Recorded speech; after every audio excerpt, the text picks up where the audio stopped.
Hey, what's going on? It's Bill Burr and Joe DeRosa. And it's time for another episode of Uninformed. No reading, no research, just strong opinions by a couple of fucking fellas. You know, Joe, I wouldn't call myself a reader.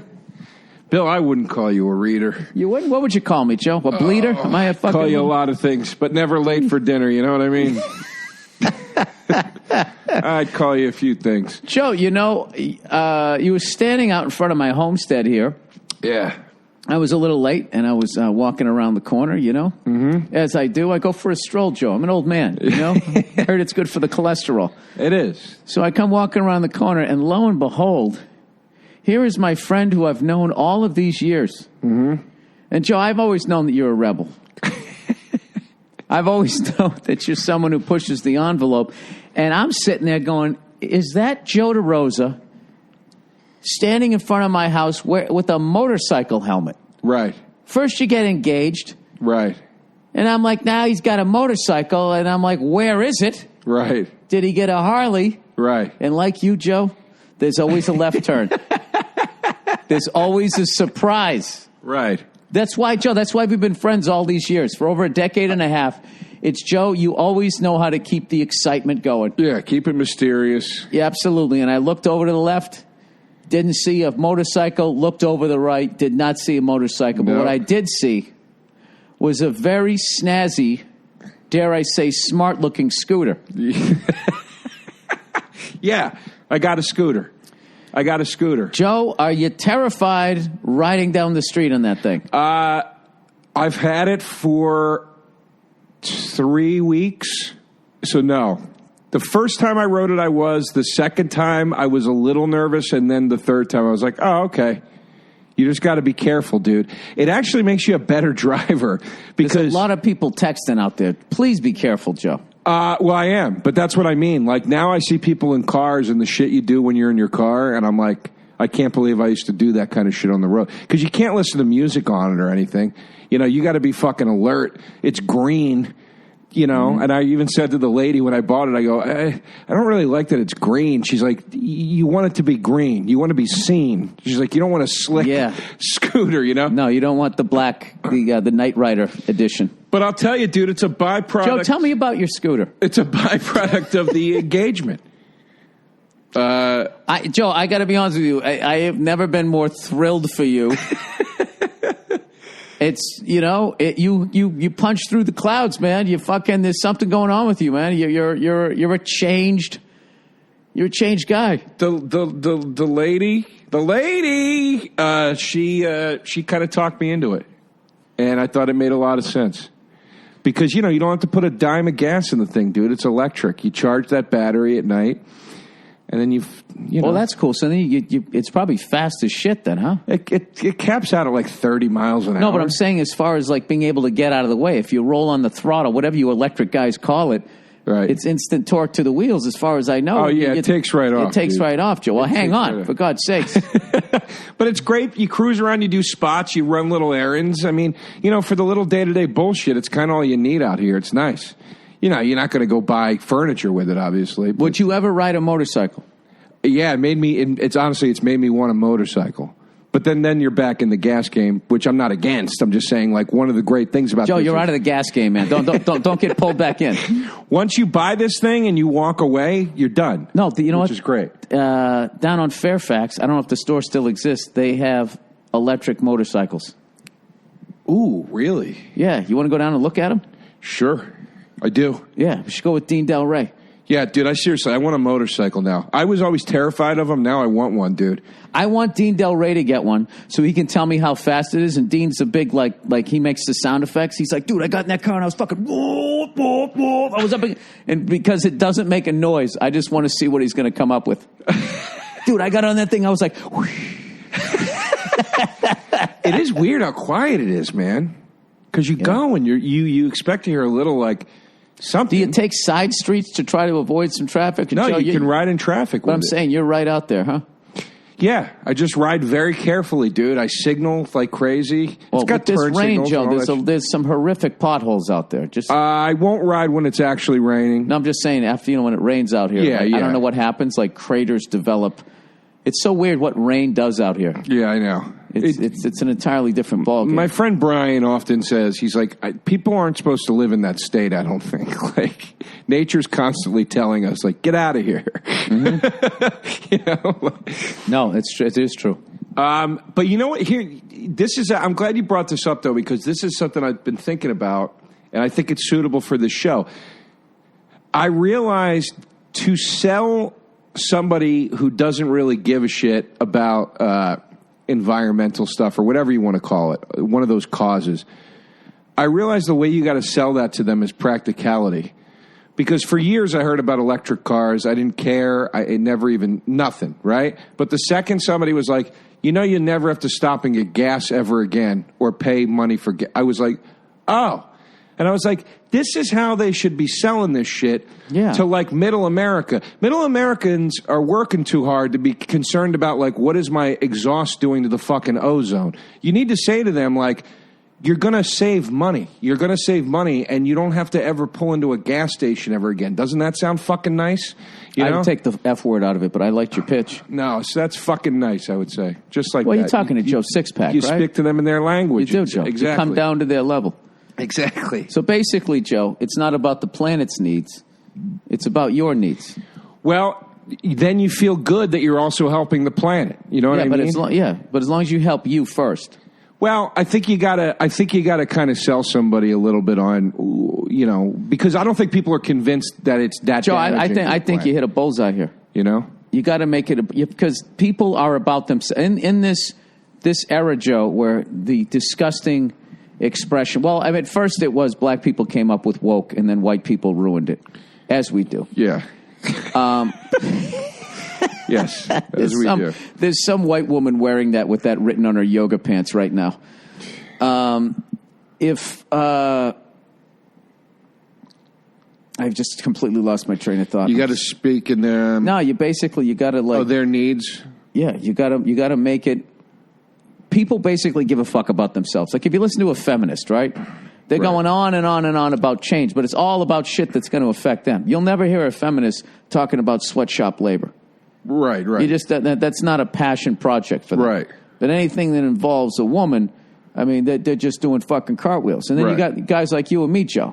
Right. Okay? You'll never hear us, I don't know. Do we care about anything? No. I mean, it's kind of set up for us. So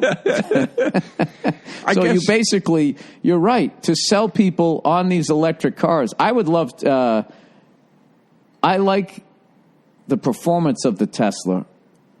I'm not too much of a fan. I don't like the front end. I think I just have to get used to it. And what I can't stand is that giant iPad.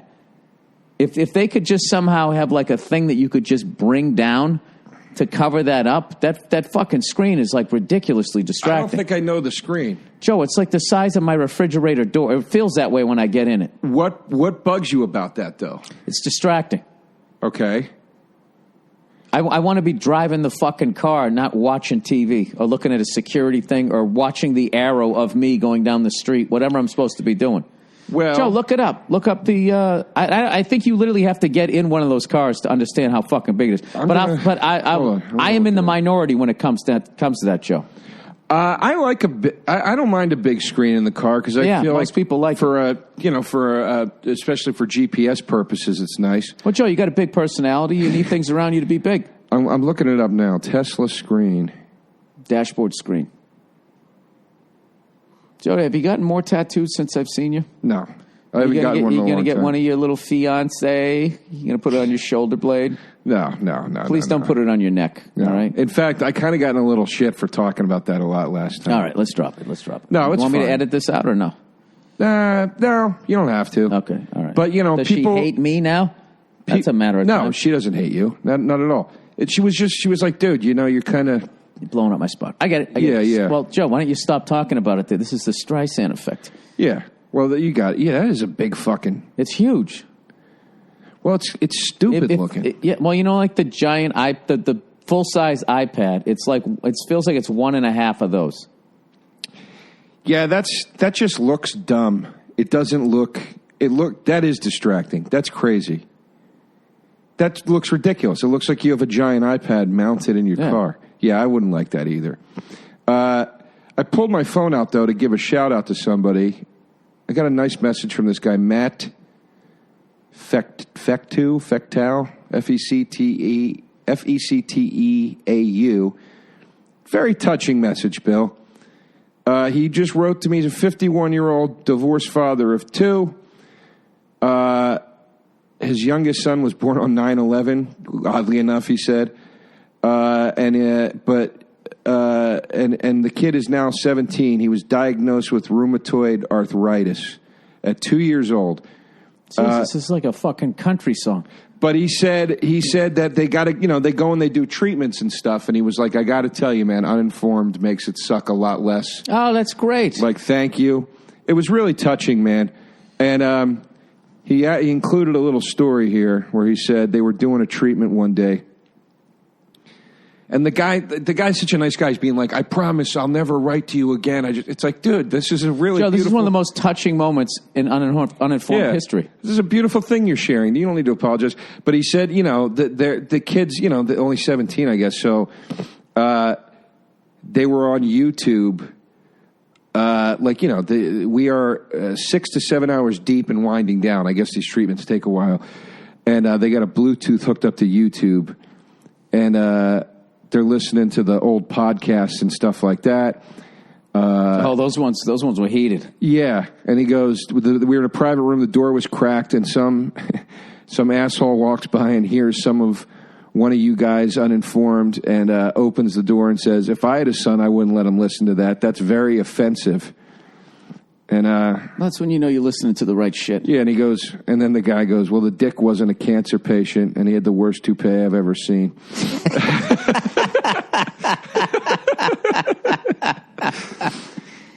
And he apparently told the guy to get a chin strap for his toupee. Oh my and he God! Goes, that's the level of joy we get from it. Thank you again, Matt from Michigan. Yeah, really you got to do a lot. You got to do a lot to have somebody make fun of your toupee. Like you ever notice that? That's sort of an out of bounds thing. Like you see somebody with a toupee, that is a whispering moment. That's up there with... That is talking out of your side of your mouth like, dude, what the fuck is that? You see the fucker there? I would put that up there with like, your wife, your wife runs around on, you know what I mean? That's one of those real low blows where it's like, that, whoa, you don't whoa, say, whoa. Hey, that thing, you just look down at the ground. But dude, that fucking, a bad toupee, there's toupee voice. You literally go into it like, dude, are you fucking... Dude, is that thing real? It's got to be fake. What the fuck is that? What would I have to give you to commit full time? Oh God, $20? Just give me the scenario. That's it for to walk in public with a toupee on. To film it and make you laugh? Yeah. Oh my God. But I mean, like you got to go on store at the you got to go on stage at like the store, but you can't address it. You just like you got whatever the situation is, you've got to go into it for like a good 15 minutes and not call attention. That's what makes it, dude. If you're making fun of it, it doesn't count. You know what I mean? Oh God, how would I do that? I couldn't keep a straight face. Like if I ran into Rogan and he looked at me like, dude, what? I'm already laughing. Like, dude, what the fuck? And I'd just be like, dude, please don't say anything. All right, I didn't get plugs. These aren't plugs. I grew it out, and I just felt I'd get more acting work. Dude, that would be fucking hilarious. Because he would laugh at me if there was other people around, but if it was one-on-one, I think I could freak him out. Yeah. If I could get into the right tone, like the desperation, but then he would think that I went crazy. I don't think I could get Joe. Joe's too smart. I think you could get him, and I think he'd be real sincere, like, really, man? Okay. Well, no, but I don't think he would. He'd make fun of it, I don't think. He would be like, dude, if you don't take that thing off right now, I'm going to rip it off your fucking head. So then the trick is that if you did this, you can't do it. You can't do it with another comic. Like you can't. You'd have to put this fucking thing on. People know me too well; they would know it was a joke. There's no way. If I did it on one of my shows, everyone would just laugh. Shit. What if maybe I could just tape you going to a coffee house or something? Just go up and order a coffee. I think I could do it. So I could get. I could do it to one of my relatives. You know. Oh no, a bad toupee in the. Would your sister buy it? If I told her, and then it'd be funny if I said, "I want you to be honest with me. Does it look bad? Can you notice?" That's like a classic. That's like one of those like Jim Florentine style. Remember when they used to do Meet the Creeps, him and Don Jameson? Those are the guys that can get, because you have to, like, I don't know how those guys don't laugh. It's the shit they did on those videos. The one with Club Soda Kenny, with Norton, where Norton's pretending to be mentally handicapped, and they're going into stores, and Club Soda Kenny's just screaming at him. Yeah, I don't know how they do that. I feel like nobody knows how to react to it. Jesus Christ, dude, those things are so. Did you ever listen to Jim's prank calls? Jim and Don, the terrorizing marketers. Where? Oh yeah, no. The one where he acted like he had special needs, and that guy still thought he could make a sale. That actually really made me depressed. Yeah, yeah. They're social commentary, undoubtedly. The one where they call Jim and he's fucking just keeps belching. He's just going, right the phone. And finally the lady's like offended. And he's like, oh, I'm sorry, you're offended? And then flips it on him because they're calling him. It's unfucking believable. He could do it. That guy can do stuff with a straight face. Like, I don't even understand. No, it's a skill set that I don't have. I just start, the fact that I know it's going to happen, I'm already starting to laugh. Like I'm the worst. He would do this thing in the green room where he would just be talking. He would fart silently, and he knew it was going to reek, and it would reek. Of course, he'd smell it first and keep a straight face and just keep talking to you, like, "Yeah, dude," and just sit there and wait for you to be like, "What the fuck, man?" Then he just laugh. Yeah, and then he would lose it. But I'm like, dude, how do you not laugh through? Like, I can't. I would be laughing and giggling through the whole, waiting for the other person to smell it. One time me and Verzi we were somewhere in New England, I don't know, like Maine or New Hampshire or some shit, and we were standing, we'd done some gig. I think we were in Maine. We were standing outside the hotel smoking a cigar, and they were having this fucking, like, Elvis lookalike contest. Uh-huh. So we're standing out there, and we fucking smoking a cigar, and this guy comes walking out dressed like Elvis. No, it wasn't Elvis. I always think it's Wolverine. He was just fat. He was a fat Wolverine, so I thought he was Elvis, and that's what made Verzi laugh. He's like, no, dude, he's supposed to be Wolverine, because they have the mutton chops, right? So he fucking standing there, and he's smoking a cigar, dude, and he fucking farted mid-sentence and didn't even address it and kept going. And I remember I turned away and left Verzi to fucking look at this guy, dude. Like, those ones that they're silent and loud? He did like a... like one of those. Like, I was like, I think this guy just shit his jumpsuit. That's so funny. Dude, and I just I acted like I had an itch or something on the back of my neck, and I just turned around, and it's just silent, crying, laughing, your whole body is shaking.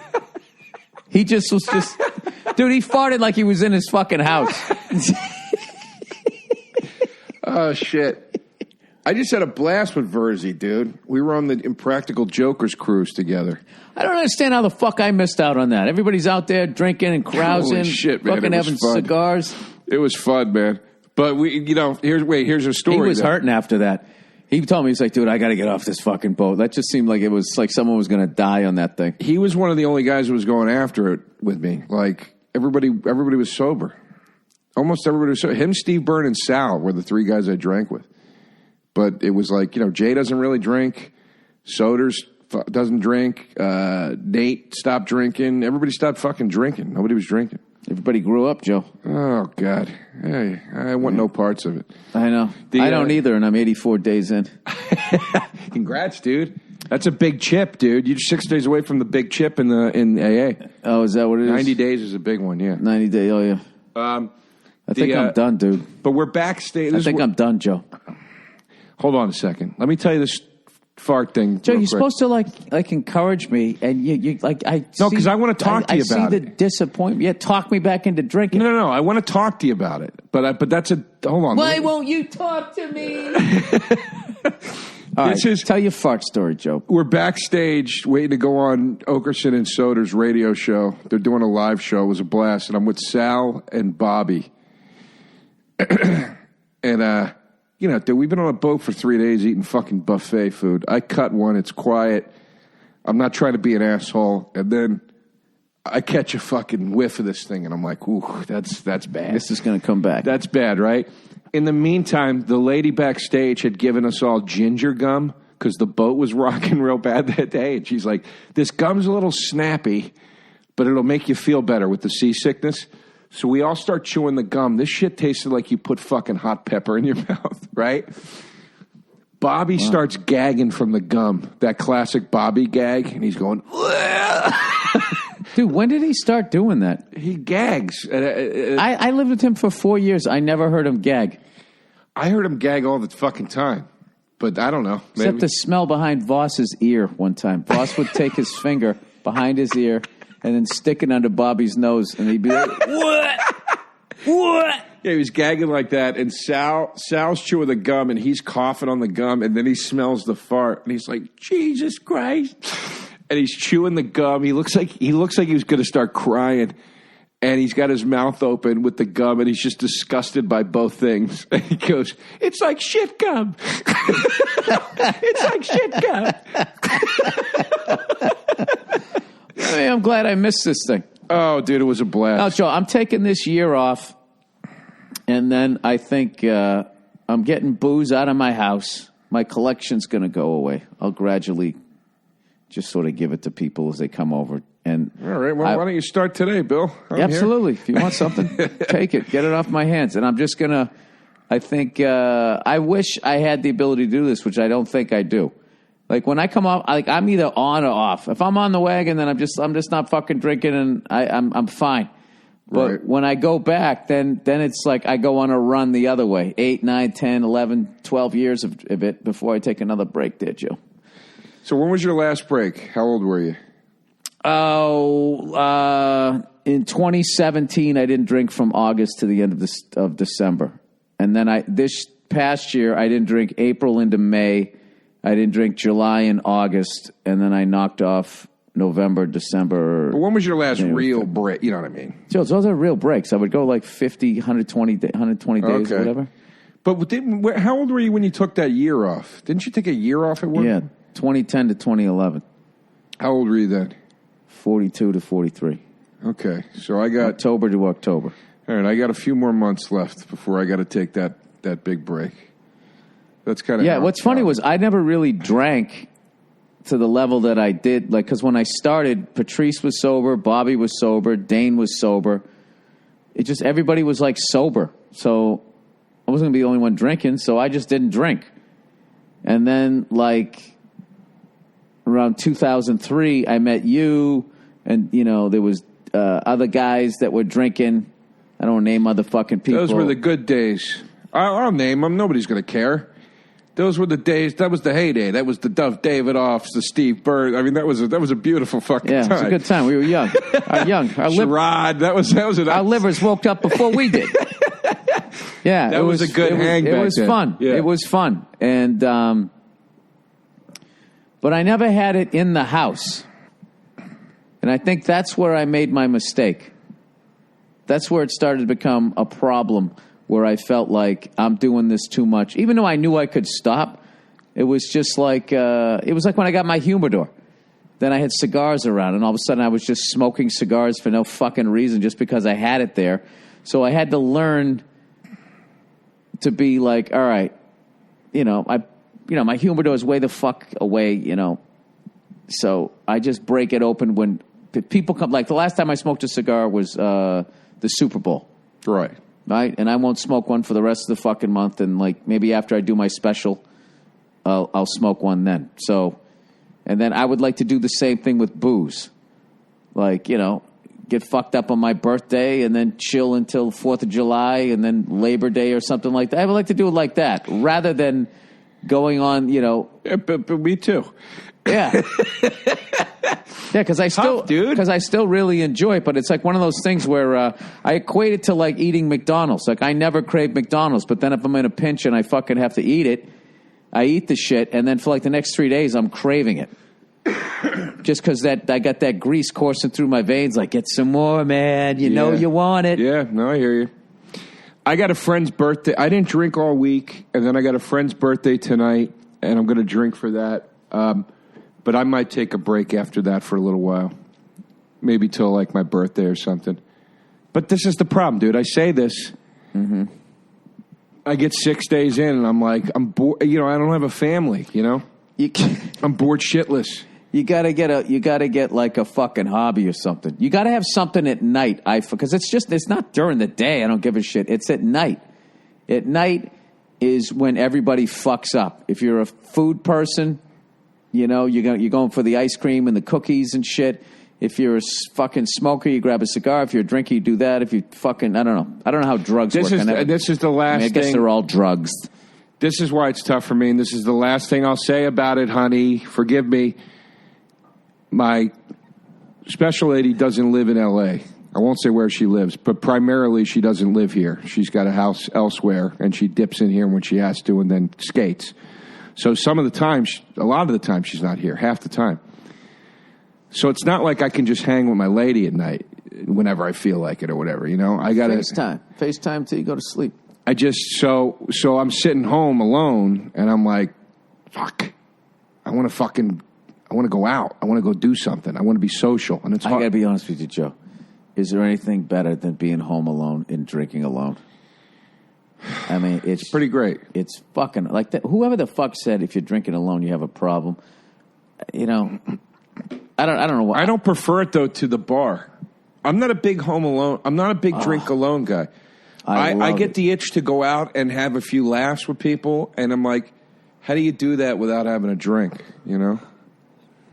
I guess Joe, are you familiar with sock puppets? Yeah, I don't know. I don't know what to tell you, but I mean, I'm an old dad, so I got to make sure I take care of myself. I got to be around till I make sure my kid was all right. So, what do you do when you drink alone? What's your activity? I put on MeTV and I watch old episodes of like The Fugitive, Peter Gunn. Like Joe, I've really like just sort of mentally left the time that I'm in. If that's I was saying on my podcast how, you know, I met my niece for the first time, and my mom was there, and, you know, so we couldn't have the TV on because it was a small place and would wake the kid up. And there was a deck of cards there, and I just played cards with my mom. Played gin rummy and crazy eights, or dirty eights as my family calls them, and I just had the best stuff. First of all, when I got there, I was like walking around pacing like a fucking lion because of being on the road, having to do a show, go over here, do the radio, do your podcast, and it fucks me up, you know? And that's why a cigar, I sit down, there's a whole ritual to lighting it, it fucking relaxes me or whatever having a drink does. But I noticed with the cards, I sat down and shuffling the cards and having something to do with my hand, I just totally fucking chilled out. You know, it was a lot like smoking a cigar with somebody. The conversation, talking about stuff, and then like laughing because, you know, somebody's winning, somebody's losing or whatever. It was the best fucking time. So, but how does that relate to you left your time, whatever you just said? I know, it's going back to you talking about I'm at night, I don't know what to fucking do with myself. And I was saying you gotta get something like that. Right. You know? I have an extensive video game collection. I mean, I'll play video games every night and, you know, get some work done and whatever. Oh, Joe, I follow you on the Instagram there. Yeah, but you have moments here's my point. When you don't live with your family, you have moments where you're just like, dude, I need to go interact with people right now. Well, when you get fucking hitched there, lover boy, you'll be fine. You guys you'll have your shows. Yeah, I hope so. That hasn't been happening with me and Nia lately. What? Well, she finally got a show that I've been enjoying, that The Marvelous Mrs. Maisel. Is that what it is? yeah, I think so. Is that what it's called? Or Mabel? Mabel? I don't know. I know what you're talking Mavis? about. Yeah. Avis? Rental car? Yeah. Marvelous. Miss Marvelous. The Marvelous. Captain Marvel. Marvel Comics. Yeah. The Incredibles. Yeah. It's live action. Kevin Pollak is in it. I love Kevin Pollak. Kevin Pollak loves Kevin Pollak. We all love Kevin Pollak. I hope he hears this. What was I going to say? Yeah, I started, you know, it's one of those shows you can jump in on the, you know, she was watching the last episode of the first one. It's like, I get it, all right. She's a comedian. She's trying to get out there, you know? Yeah. And this guy was doing a really good impression, I thought, of Lenny Bruce. Who was it? I don't know who the actor was, but he was, I have some Lenny Bruce albums I listen to, and there's sort of that beatnik, jazzy, hey, man. Kind of the way he talked. Yeah, I know what you people are thinking. Yeah. It's very Tom. It sounds like Tom Rhodes almost. They got like a similar, like when Tom's on stage. Yeah, similar like that cool, you know. Did you know? By the way, did you know that Norton is playing Don Rickles in that Scorsese movie, The Irishman? Oh my God, I can't wait. Yeah. I cannot fucking wait. It's fucking perfect casting. Like Sebastian was on Rogan and he was talking about it, and Rogan was like, "That's perfect casting." And then they pulled up a picture of Norton and Rickles together. They have the same face. Yeah, it's fucking like the smile, everything. It's crazy. What about who's Sebastian playing? He said, and I can't remember, but he's playing not a comic. He's playing like one of the guys, like a gangster guy. Oh, okay. I think that's what it was. I can't wait for that movie. I can't wait either, dude. Talk about Jesus Christ. Like, you want to talk about a dream coming true for a guy. I mean, he's as Italian, you know, as it gets. It's like he must have grown up on that shit. And he's in the fucking movie. Dude, everybody did. You know?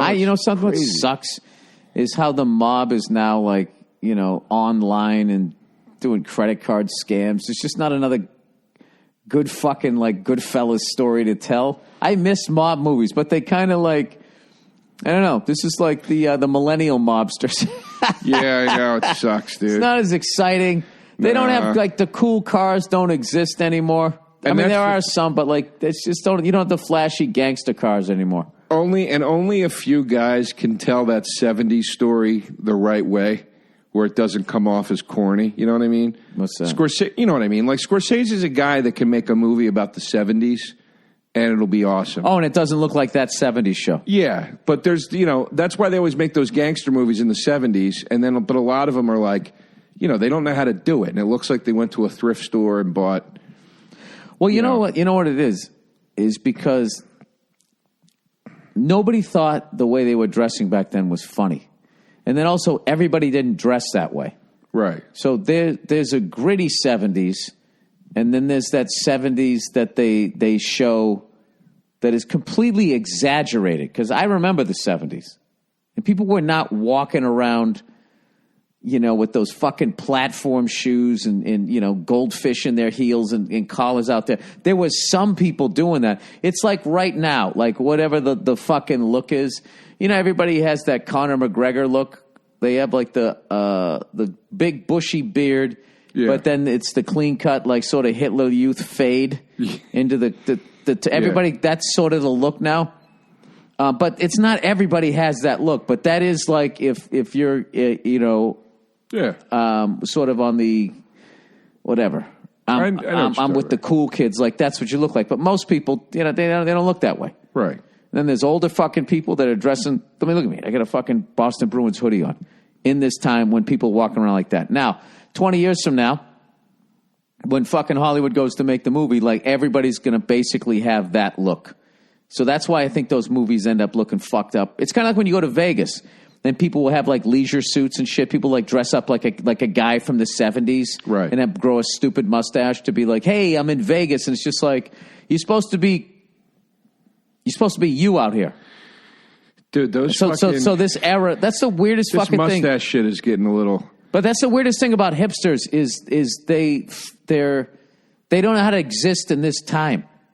Their whole fucking thing is about going back and picking an era and then dressing like it. And I don't doing it. I don't know. The mustache doing thing it for like the fucking irony is getting to me. I love a mustache. No, I don't listen. A legit somebody who can wear it. A real mustache, a regular mustache. I'm talking about the waxing, like these guys like waxing up their thing. Isn't that over? Like Nice Noodles or whatever the fuck his name is, who tied the women to the tracks in the cartoons with the top hat.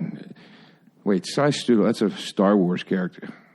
Oh yeah, the farmer's market fucking mustache, and you got your little fucking hemp bag. Well, dude, that horrific tragedy just happened in that shooting just happened, and Jesus, Joe, that was a left turn. Well, but one of the cops getting up to address like the cops that had been killed and all this stuff, and he's a guy in his 50s, but he's got the fucking wax mustache, like curl, like I'm like, dude.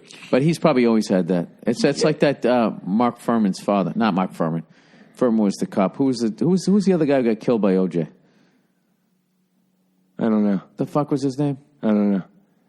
My point is it's very distracting to me, and I'm like, I'm trying to listen to you talk about this horrific thing that happened, and I can't stop looking at your waxed up mustache, Yeah, I mean, I probably would have had somebody else hit the podium. So it's just, it's not who I would. You wouldn't pick that guy. It's a little distracting. I feel like you got to be like in a barbershop quartet. Well, there is something to or a relief. There are certain. I guess what I'm getting at is there are certain style choices that seem to not be applicable when tragedy strikes. You know what I mean? That's hilarious. All right, the wax mustache. The wax mustache. The fucking. What are those little fedoras that guys wear now? Those fucking. Isn't that over? I feel like that's over. Like but I'm Justin saying, Timberlake, Crazy, Sexy, Cool, whatever that fucking album I'm was. Saying you don't wear that to the Sexy funeral. Back shit. You know what I mean? Oh yeah, no Hawaiian shirt. No, but if you're like Joe Bartnick can wear a Hawaiian shirt. Not to a tragedy. Oh, not to a tragedy. That's what. Yeah, we're talking tragedy. It's a faux pas. There's just certain things. Yeah. That you can't. I know what you're saying. Yeah, the wax mustache is probably. Is these fucking levels too high? God damn it. Hello. I don't think there so. All right. Well, it never sounds bad in my ears, and all of a sudden I'm looking and the fucking is shooting up to the orange. Why don't you? When does it sound good up your ass, Bill? Oh, speaking of that, Joe. Speaking about up your ass, there's another thing now. The thong peeking out of the back of your jeans. That's another one you can't have at a funeral. Yeah, dude. That's not a good tragedy look. Anything showing belly. You know what I mean? Anything that shows belly of any kind. There's just certain things. Yeah, like, ladies, dude. don't put your midriff away at the wake. Yeah. Did you ever hear that? Did you ever hear that Steve Harvey thing about going to his like country ass cousin's nephew's wedding? No, it's one of the funniest fucking things ever. Where he tells the whole thing about how he's like, I don't want to go to this country ass wedding. Ain't going to be right. They don't got the money to make it right. And his wife makes him go, and he's like, so we're at the wedding, and this my favorite part is he goes, so we at the wedding, the bride comes dancing down in a white spandex with her belly showing. And he goes, gosh. My wife goes, can you believe she's wearing that? And I go, shut the fuck up. You want to come to this shit, now you shut the fuck up. I didn't know he cursed in his act. Yeah, he curses. He did that one special where it was like, I'm going to do a clean one, like for the sake of doing a clean one. But he curses. Did you see recently when him and Monique were going back and forth on a conversation that clearly should have been on the phone? Yeah. That was uncomfortable. Yeah, that got uncomfortable. I was like, what? This is a private conversation. We black out here. I'm like, I shouldn't be hearing this. Especially at a talk show where the audience is nothing but middle-aged white women. Oh, God. The whole audience is just white women being like, Yeah, I didn't. Yeah, that was. I don't understand. Like, what is Monique doing? I didn't know who. I didn't know who. I didn't know what happened. But they were both getting shit. Like some people were giving him shit. They were saying he was like fucking kissing up and playing it safe and condescending to her. Then other people were saying she was out of line. I only just saw the clip. That was just one of those things. You ever just see shit and I'm like, I remember one time I saw like two people on Twitter, two female comics were discussing how sick they were of people asking them about the Me Too movement. And I wanted to write like, did you guys ever consider texting? Exchanging phone numbers with one another. Ooh, I know exactly who you're talking about. Oh, dude. Yeah. I don't dislike either one of them. I'm just saying, like, if I just know if I was sick of somebody asking me about something, I would text it to you, Joe, rather than reaching out through Twitter. We live in a sick time, dude. It's a sick, and that's not a shot at those two women. That's not a shot at Monique or Steve Harvey. We live. Our brains have been polluted into thinking we need to have everything we do rated. And you don't. You're still allowed to say, I'm private. Like, you don't have to put your life on fucking blast. And you are still allowed to tell somebody to go fuck themselves. Yeah, I think, I would like to go back to a time when you didn't bring up politics or religion. He came over. People, I was working with Lawhead last night, right? Jason Lawhead. How's he doing, man? I haven't seen him in a minute. He's crushing it. Good. He's been doing like all this sports radio stuff down in San Diego. Yeah. Oh, that's great. So it's right up his alley. Jesus Christ, man. Oh yeah, no, he can talk it with the best of them. That's great. So he was telling me how like back in how his parents belonged to like bridge clubs.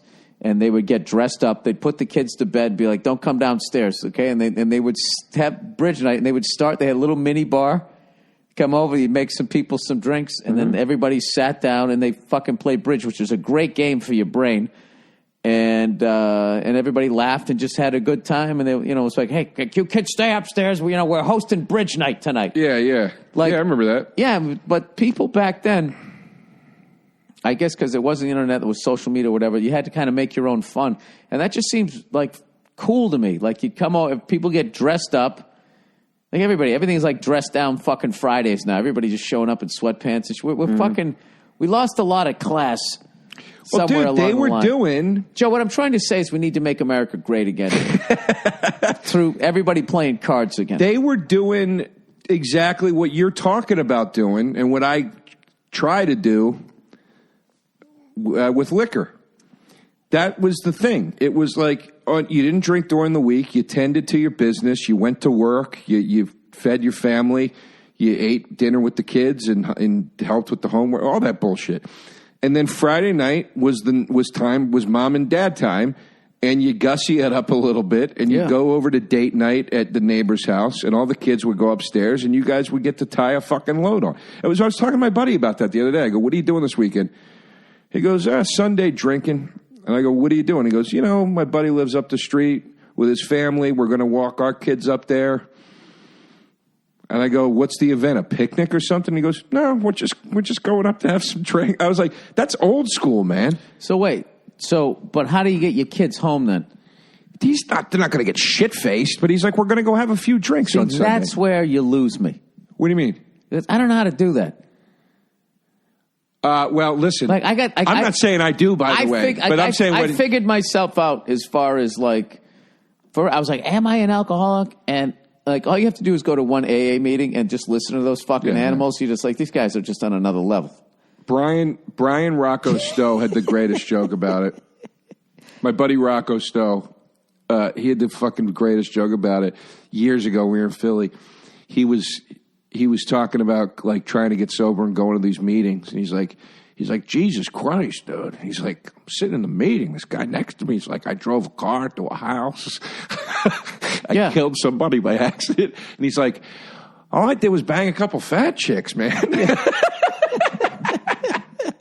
That's how I felt when I was the court required me to go to a couple of fucking meetings. I just remembered. What do you need? Something to drink? I was just looking for water. Go ahead, though. I got a cream soda in there if you'd like it. Yeah, I bet you do, Bill. Huh? It's delicious. I hate cream soda. You hate cream soda? Yeah, I never liked it. You fucking. You know what? You're a fucking soda racist. I like soda to taste, not dessert like. I like. I got an orange Fanta in there. You like that? Maybe. I was just seeing if you had water in there. I'm fine. I'm not like dying. Thank you, though. If you'd like some water, Joe, I can very easily hit pause. I can go in the kitchen and get you some water. I'd rather you finish talking because I'm interested in what you're saying.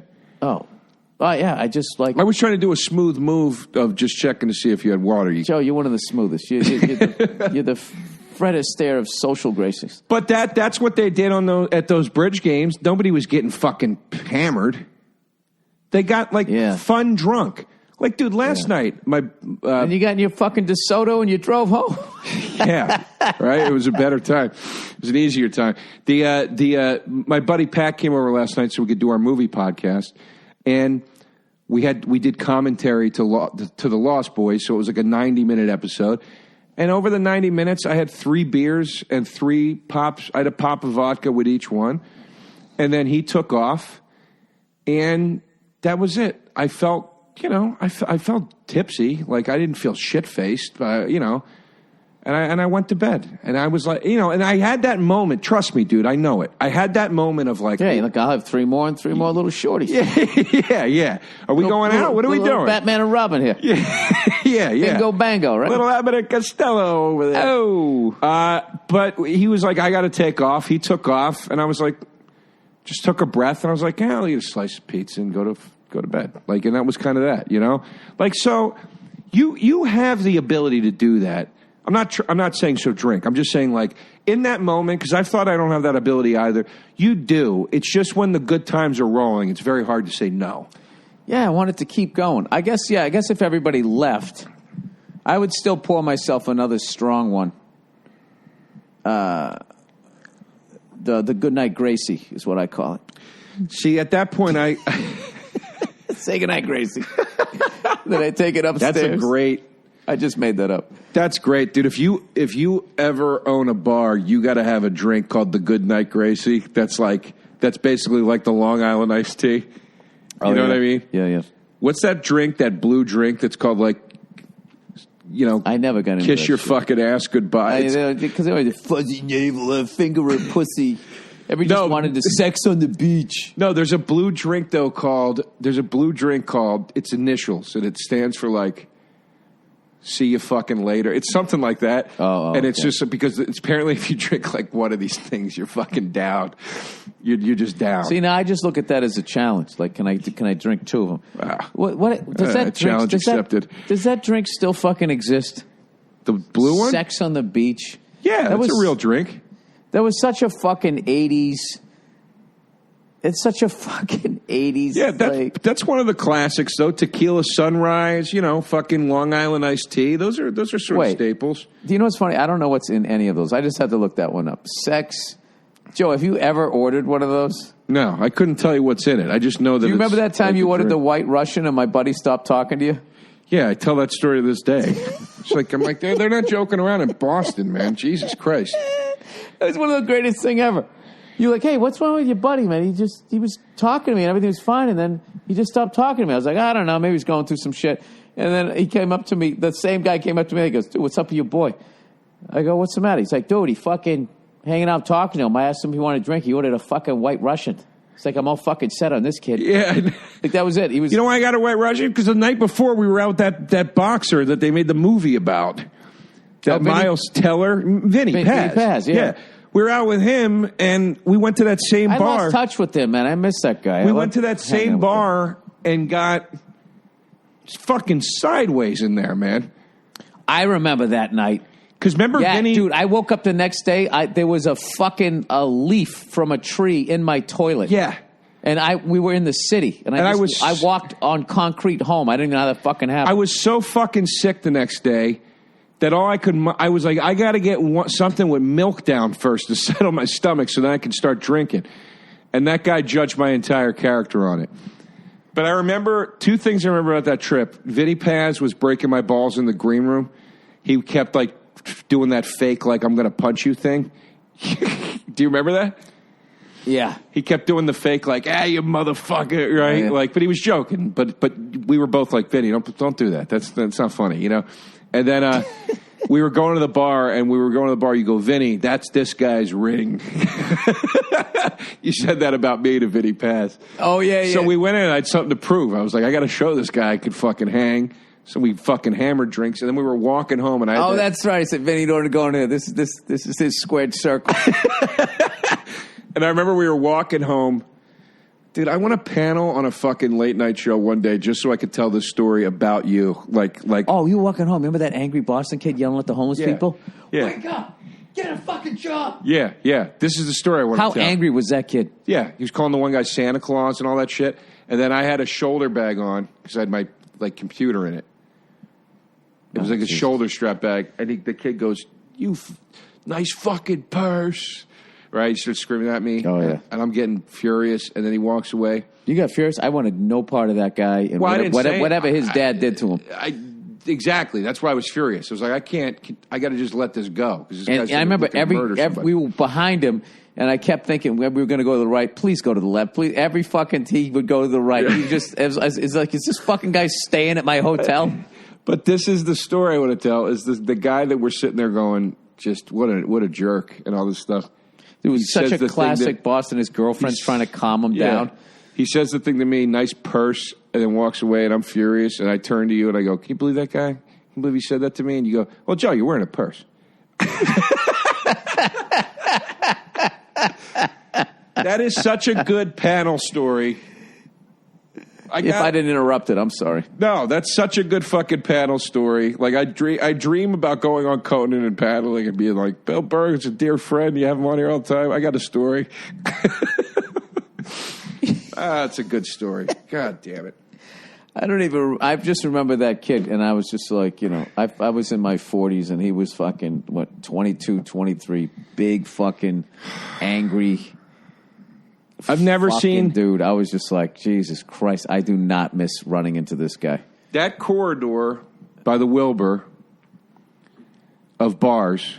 That stretch of bars, yeah. I've never seen anything like that in my life. And I've spent plenty of drunken nights in Philly, and I've seen plenty of Philly guys get out of control and shit.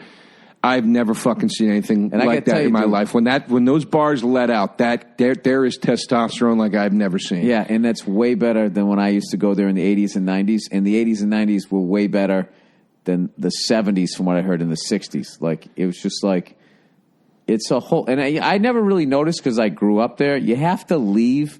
I think now, though, because of the cell phone cameras and shit, and people get caught doing stuff, that I think it's kind of, you know, it's not as bad, which is a good thing for the technology that people like that, you know, because people really got fucking hurt back in the day. Just, I can't even imagine. Yeah. No, dude, it was like, it's like nauseating shit. Like he's down on the ground, like fucking booting him in the head. It's like, what are you doing? What are we? Right. And that's why I swear to God, past a certain age, I was like all set on fighting, where I was just like, I don't have that in me to do that to somebody, and I certainly don't want that done to me. So, Joe, I went with the jokes. Was that like Whitey Bulger territory at one point? No.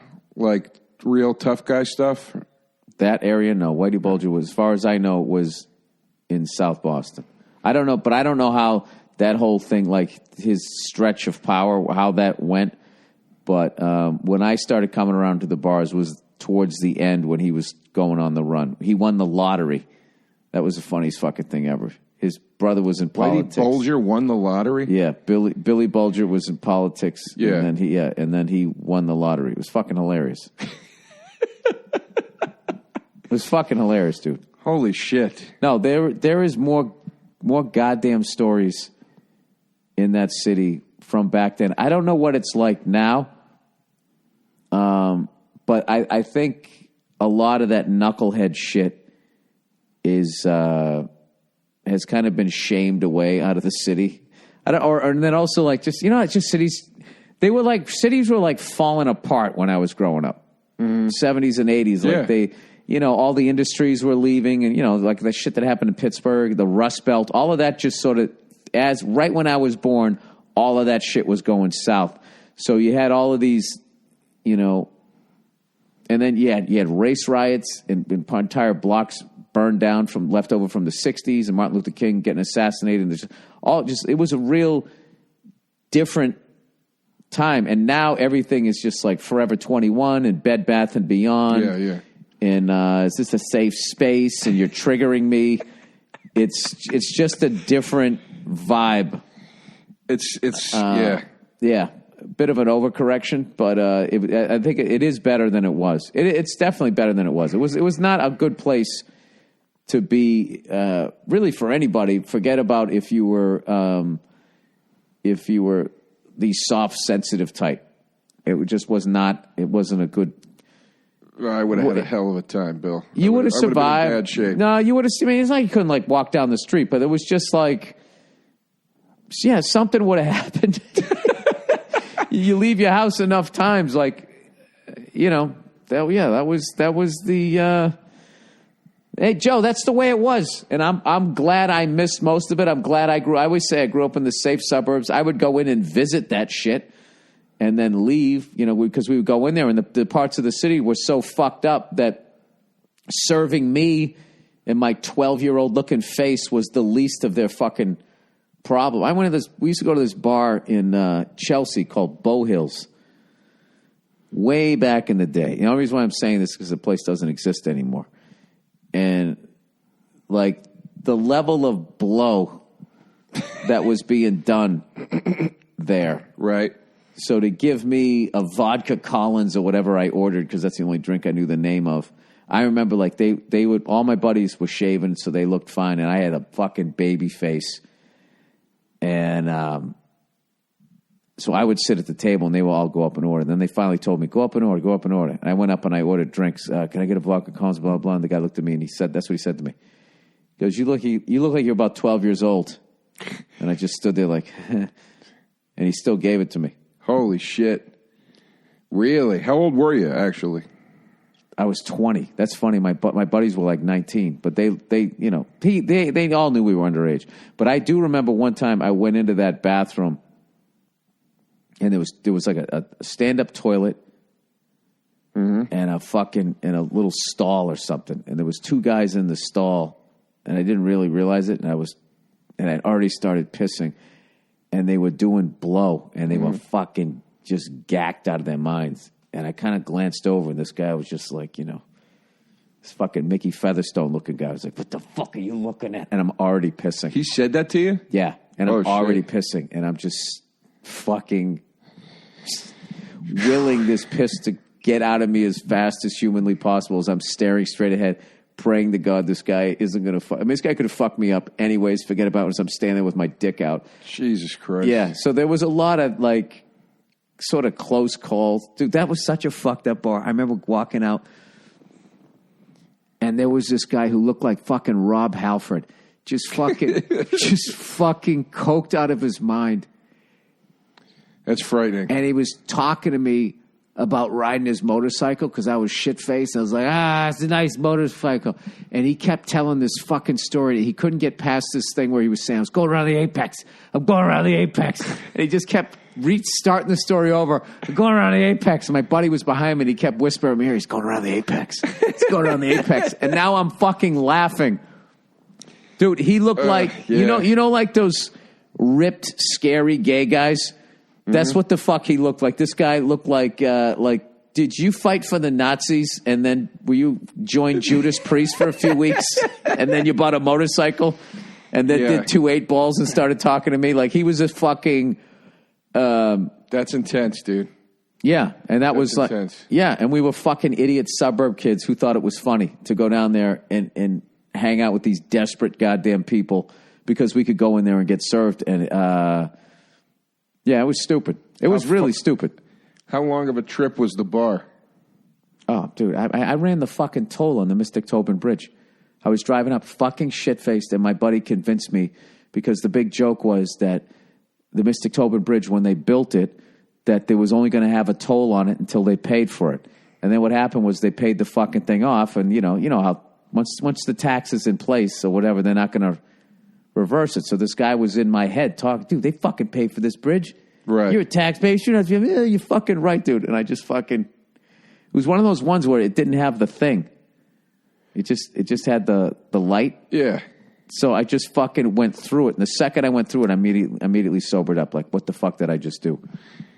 And I remember my legs went numb. I was thinking like, oh my God, there's always a cop sitting there. Always a fucking cop. And for whatever reason, there wasn't that night. And I ended up, Jesus Christ! No, dude, no. We were. How did you find the bar if it was so far away? Like, how did you find this place you knew you could get served? A buddy of mine worked in the city.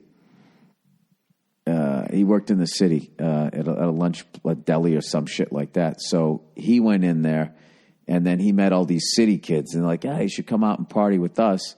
And then we fell in with them.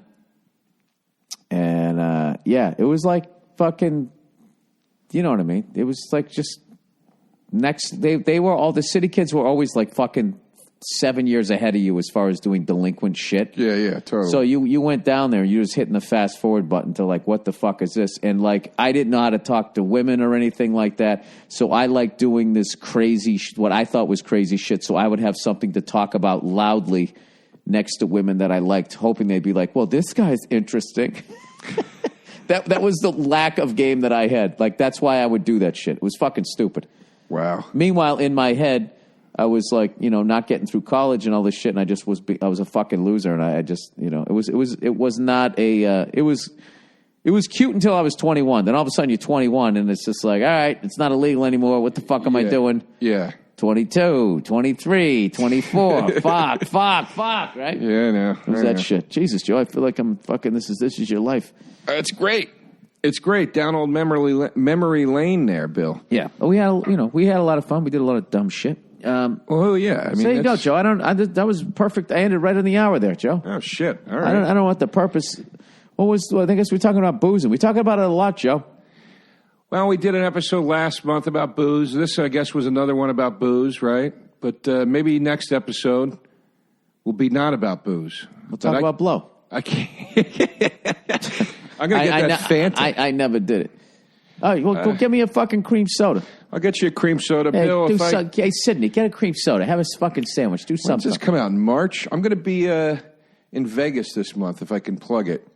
Yeah, where are you going to be? The Bonkers Comedy Club in Vegas. I'll Instagram. What casino is that in? I forget. All right, well, the people can I forget. I'll Instagram Joe DeRosa Comedy. I'll Instagram details, but I'll be at Bonkers in Vegas this month, and the next month I'll be back at the old Moon Tower Festival. Right. Well, by the time this thing airs, I have taped my special. And awesome. Yep, and I'll be working on my new hour, my favorite fucking thing to do. It's not the special, Joe. It's wiping it all clear. Yeah, right? It's great. Starting over again. All right, thanks for listening, everybody.